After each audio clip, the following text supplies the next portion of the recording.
If you've been tracking the entertainment industry, you know that certain figures don't just achieve success. They build entire creative ecosystems. That's a perfect way to put it. Ecosystems. Right. These are people whose decisions can launch or sustain or even end careers. We're talking about massive cultural and financial powerhouses. Mm. And right now, one of the most prominent, Tyler Perry, is under some really intense legal scrutiny. That's absolutely right. And when you look at someone who owns his own studio, who produces, directs, controls the whole pipeline, any legal challenge against him, well, it forces us to do a deep dive into how power is centralized and exercised in that part of Hollywood. Okay, so let's unpack this. We have sources detailing a second sexual assault lawsuit filed against Perry in 2025.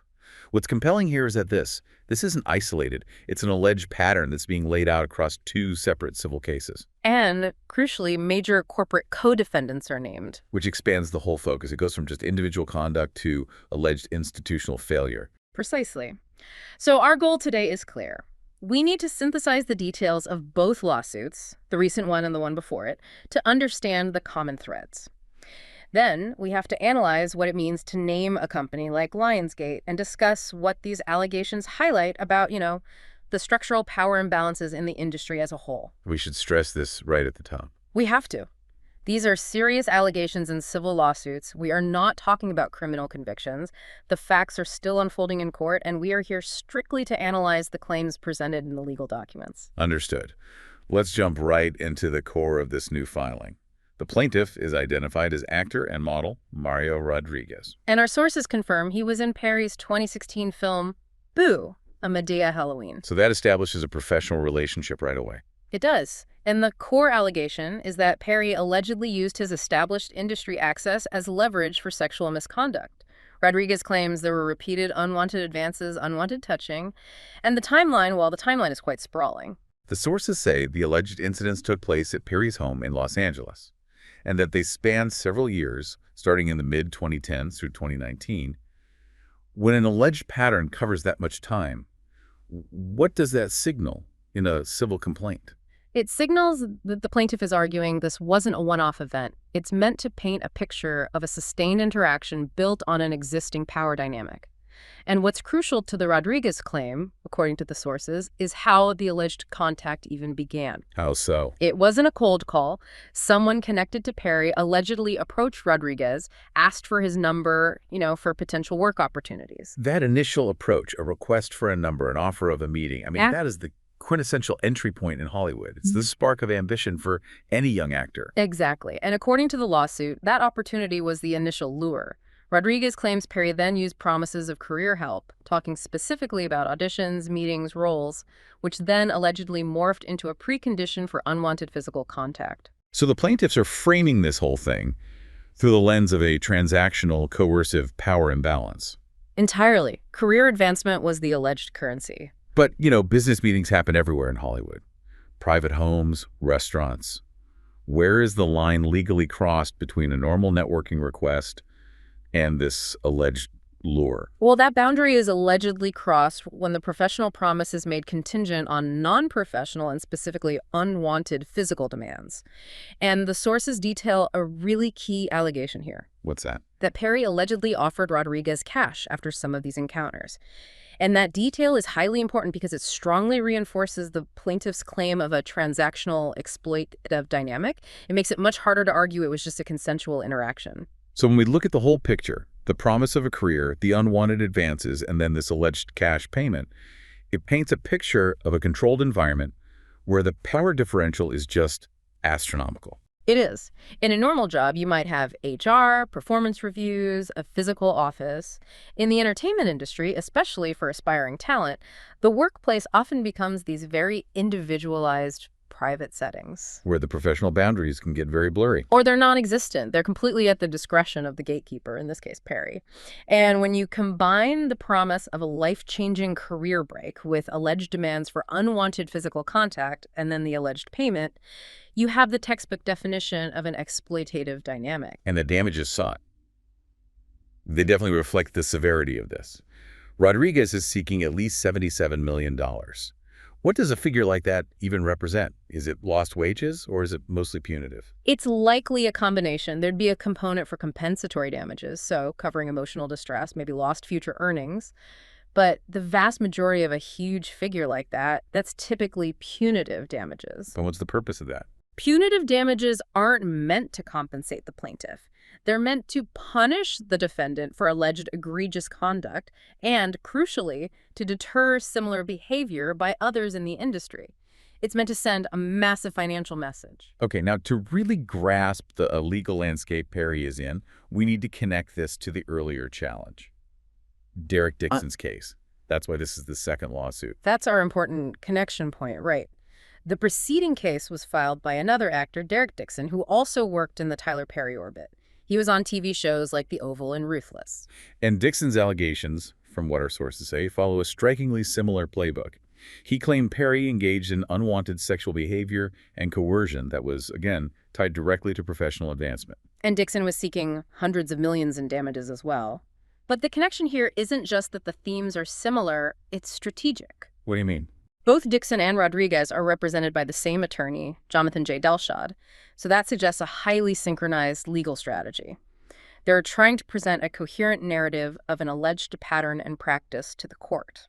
When a lawyer takes on multiple clients with similar allegations against the same person, what's the core legal advantage there, even if they're separate lawsuits? The advantage is pattern recognition.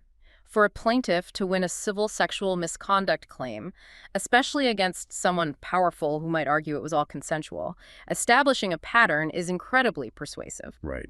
The shared theme the lawyer is focusing on is systemic. Aspiring performers alleged Perry used his control over roles and auditions, the keys to their dreams, as the primary mechanism for the alleged coercion. So the ambition of the performer becomes the very vulnerability that the system, in this alleged scenario, preys upon. Precisely. It turns their aspiration into a liability. And the second filing, Rodriguez's, it explicitly increases the pressure because our sources noted his complaint references the Dixon case as a factor in his decision to come forward. He's basically saying, seeing that first lawsuit validated my own experience. Exactly. It gave me the confidence to step out of the shadows. That validation effect only compounds the legal scrutiny and public pressure on Perry's whole operation. That pattern recognition is so important, not just for the court, but for public opinion, for corporate partners. But before we get into the partners, we have to cover Tyler Perry's formal stance. Absolutely. Perry, through his attorney, has issued blanket denials for both cases. His legal team said the new lawsuit lacks merit and is financially motivated, which is, standard operating procedure in high-stakes civil litigation. Dispute the facts, question the motive. Right. But the Rodriguez lawsuit introduces a massive new variable, Lionsgate.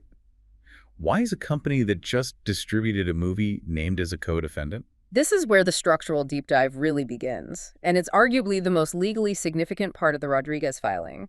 Lionsgate is named not because they were allegedly involved in the direct misconduct, but because the lawsuit claims the company ignored warning signs and failed to act appropriately in response to the alleged misconduct. That's a huge charge. It suggests institutional failure. But if the alleged misconduct was happening at Perry's private home, how do you successfully loop in a major studio like Lionsgate? What's the legal theory? The legal theory is negligent supervision or enablement when a huge corporation partners with a key gatekeeper like Tyler Perry, who is central to their business. They have a corresponding duty. So the plaintiffs are basically arguing Lionsgate knew, or should have known, about this alleged conduct and failed to put in safeguards. That's it.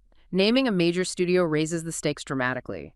You're now targeting a deep-pocketed institution, and you're forcing the conversation away from just individual morality and toward corporate responsibility. So the argument is that the company was structurally enabling the alleged behavior by failing to police the environment created by their star partner. This really broadens the focus to the systemic issues, which is, why we do these deep dives. Precisely. Hollywood has always operated with a massively concentrated power structure.